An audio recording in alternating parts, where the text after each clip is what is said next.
All right, everybody, what is up? Welcome back. I am back. This is going to be the energy forecast for the full moon in Libra happening on the 5th of April or the 6th in the southern hemisphere. Hopefully, you can hear me okay. I know the water in the background has a bit of a crash. First of all, I just wanted to say thank you so much for all the kind messages and encouragement that I received after I took a break from readings. I really needed to take some time away from continuously producing. Really, I was feeling stuck in the masculine of this paradigm of feeling like I need to produce all the time. And in regards to the health stuff, I was dealing with a autoimmune condition that was really winning in my fight with the balance for health. So I've taken some time off. I'm changing my lifestyle. I have made a lot of, I'm not going to use the word sacrifice, but I have decided to give a lot of things up that were no longer serving me, which energetically was a big part of why I was sick. You know, living outside of my integrity as somebody who is so sensitive and so connected, it really doesn't work for me. You know, some people can get away with it, but in order for me to be a clear enough channel to be able to do these readings for you all and continue to work with my clients, I need to be as clear as possible, and so I really need to live within that alignment. So, okay. I am taking bookings again, but I will get to that at the end of the video. I want to jump into the reading for the full moon in Libra. Before I get started on the cards, which it's a new deck and I've never used it for the collective, so I'm excited to do that. But Libra is ruled by Venus, and so there is such a strong energy of allowing, and the word that's really coming through for this reading, sorry, I have an ant on my back.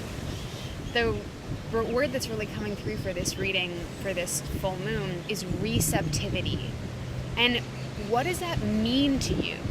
You know, there's a pop punk song that I really loved that always talked about someone being as shallow as a shower. How much depth do you have to be able to actually receive what is coming to you?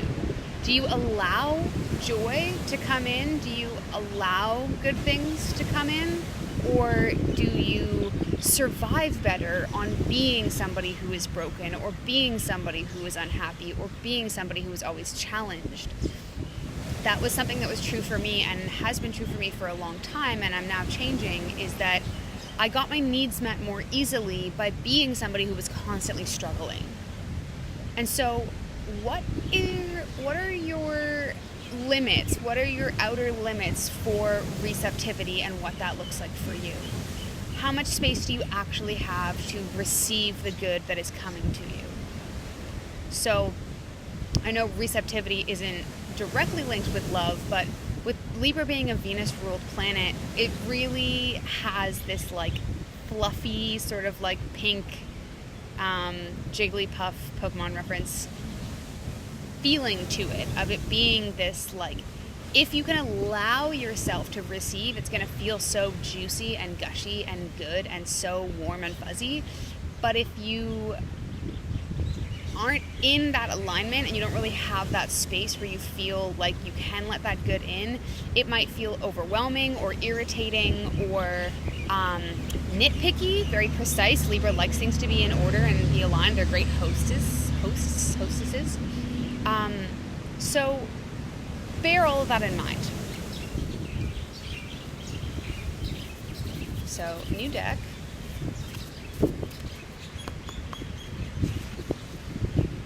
Actually, while I'm doing this shuffle, I will talk about the readings. So I am taking bookings again, one-on-one clients only, private bookings only. I'm offering a phone option. I'm realizing that a lot of people, you know, we like to move, and it doesn't always serve to feel like you have to sit and stare at a computer screen. So the readings will still be live. I will email you a photo of the cards that you draw at the end of your session, and those are, I haven't figured out how I'd like to do a recording if we do a phone session, but I have a feeling I'll be able to figure it out quite easily. But that is now an option for me. I've also adjusted my payment module. So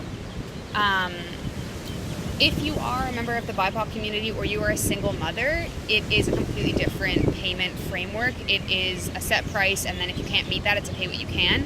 And for others, I have changed the pricing module. I'm charging an American because it's easier for the services that I pay for to run my booking and MailChimp, etc. So I am taking bookings again. The link is in the description box below, so check that out. I've changed my Instagram, so if you follow me on Instagram or you haven't started following me yet, please check out Indigo Instinct Healing on Instagram. Kate Lightstone is my personal account. So if you'd like to check me out there, go for it. Please like and subscribe this video, share it to a friend, and let's get started on the reading. Okay, before I flip cards, what's come through is this big feeling of abundance. And again, abundance and receptivity are going to be tied hand in hand. So there are a lot of opportunities coming towards you. For those of you who are either in Libra, have Libra in a lot of Libra in their chart, or they're already pretty open and receptive, it could feel overwhelming, like an abundance of opportunity, and you might not know where to pick. It's really easy to get rid of the superfluous information. Ground yourself, get grounded in your body, feel comfortable in your body, tune in with your gut and your heart, get out of your mind, and what instinctively lights you up. Do you feel expansive when you're thinking about this opportunity, or are you filled with, how am I going to make this work? This feels really complicated. This feels like I'm adding something to my plate. You don't want the opportunity to feel like you're adding something to your plate. You want the opportunity to feel like you're making your plate bigger. So if you have opportunities coming your way, or you really will, heralding this full moon, just be mindful of being grounded in your body and feeling that expansion as you prepare for your response.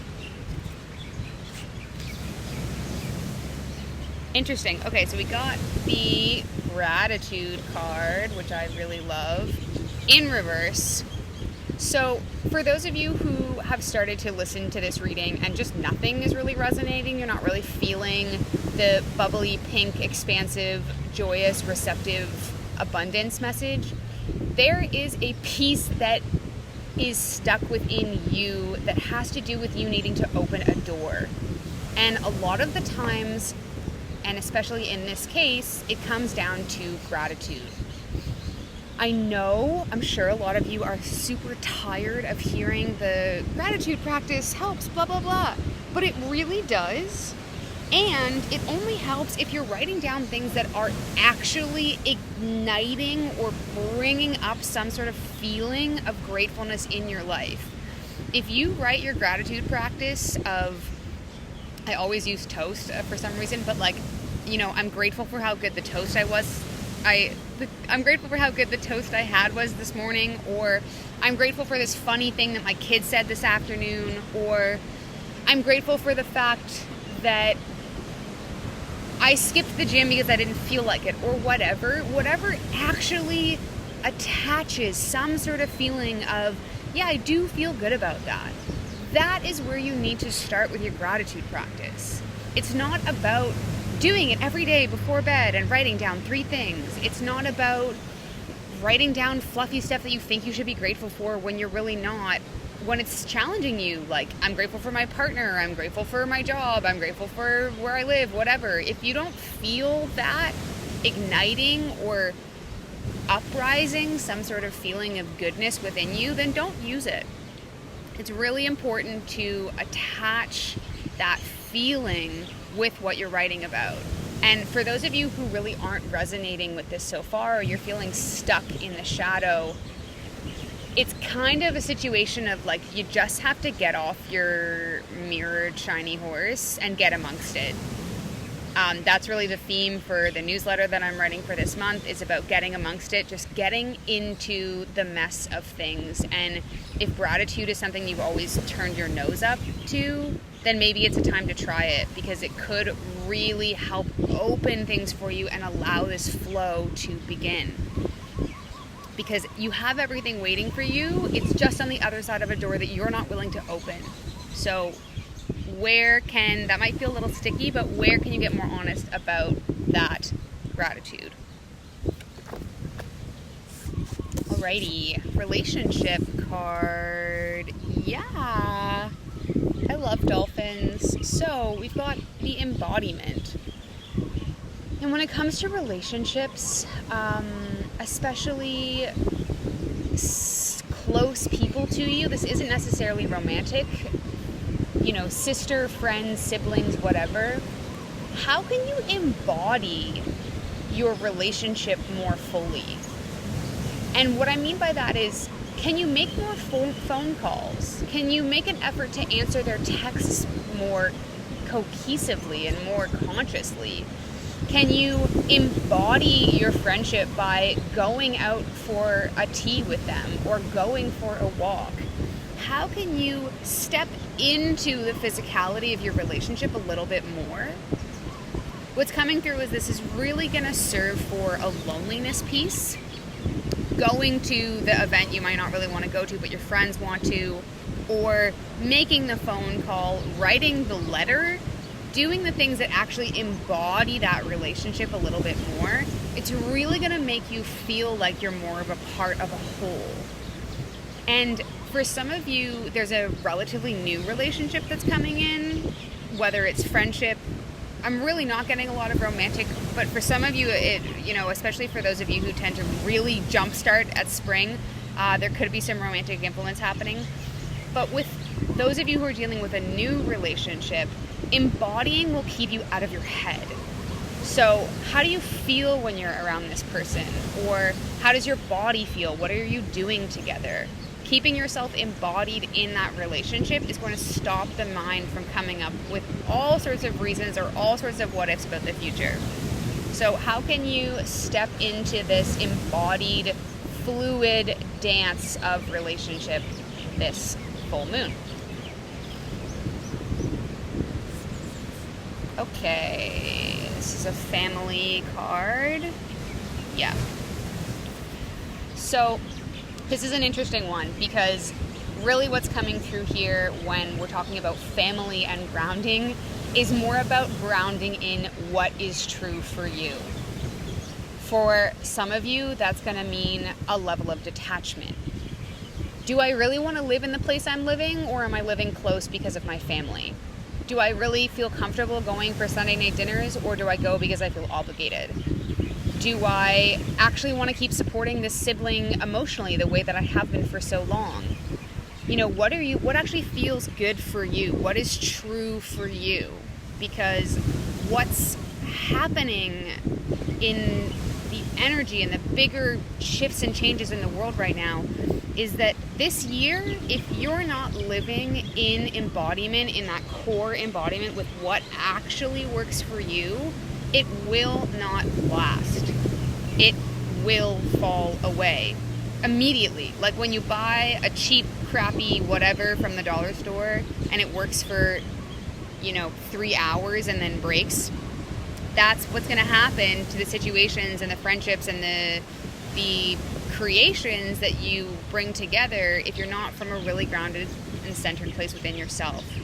And so when it comes to family relationships, and also recognizing that you're part of a bigger whole here. So this is, for those of you who live in North America, the Turtle Island, we are home in more places than we give ourselves credit for, or we might give ourselves the acknowledgement or recognition of being able to feel at home in. So really what this card is asking us is, can you ground in what is true for you and then maybe make a change? Maybe move away, maybe try something new, maybe step away from a role that you've been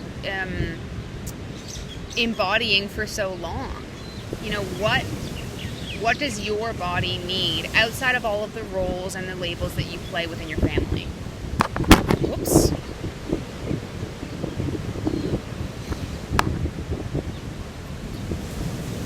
All right, and this is a personal, internal card. Yeah, okay, I mean, we're coming into spring in North America, coming into fall for those of you in the Southern Hemisphere, so very changing environments and time. Allow yourself to be inspired by the things that are coming your way. Especially for those of you who are more in touch with your creativity, this might feel, again, a little bit overwhelming. But can you allow yourself to expand your plate and see what is coming in that really inspires you?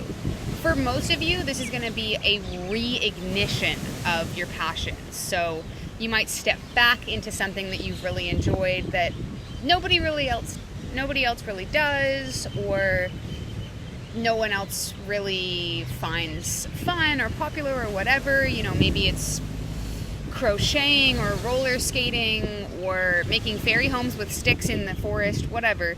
You are going to be re-inspired by the things that truly bring you joy, and allow yourself to devote some time to that. You know, some of this inspiration is also coming from the spring energy and the idea of things blooming and blossoming. So allow yourself to feel that inspiration without being distracted. And it, again, this centering of, or the way to center yourself when you might feel overwhelmed with inspiration is, am I attracted to something in the way that it's like, ooh, that's shiny and interesting, ooh, I might want to try that? Or is it actually coming from within? So if you're feeling inspired by something and it is coming from an external source, and the ignition that you feel from within is, ooh, I kind of want to try that because someone else is trying it, that's probably not the thing for you. But if it's organically inspired, it feels internal when you're inspired, then it might be worth a shot. But for a lot of you, again, this is going to be about reignition of your passions. So just see what comes up and allow yourself to play a little bit. All right, so that is all I have for you today. This is your energy forecast for the full moon in Libra. Venus ruled Libra. If you would like to book a private reading with me, Zoom readings or phone call, please check out my booking link. You can also drop me an email. You can DM me on Instagram. You can find me on Facebook, whatever you'd like to do. I will drop all of the links in the description box below. If you'd like to support my work, there's a link for PayPal beneath as well. And again, thank you so much for everybody who just reminded me that I don't need to be producing all the time, and the way that I show up as a seer and a reader in this modality is flexible and can change. And all that being said, I'm also really happy to be back and feeling grateful for that in general. So thank you so much. Starseeds, please check out the Starseeds 101 playlist in my YouTube channel. And if you would like to get a free energy protection, daily energy healing MP3 download directly to your inbox, there's also a link below. I'll put that one at the top of the description box. And for all of you, please take care of yourselves, take care of each other, ground to the earth, and much love and blessings until next time.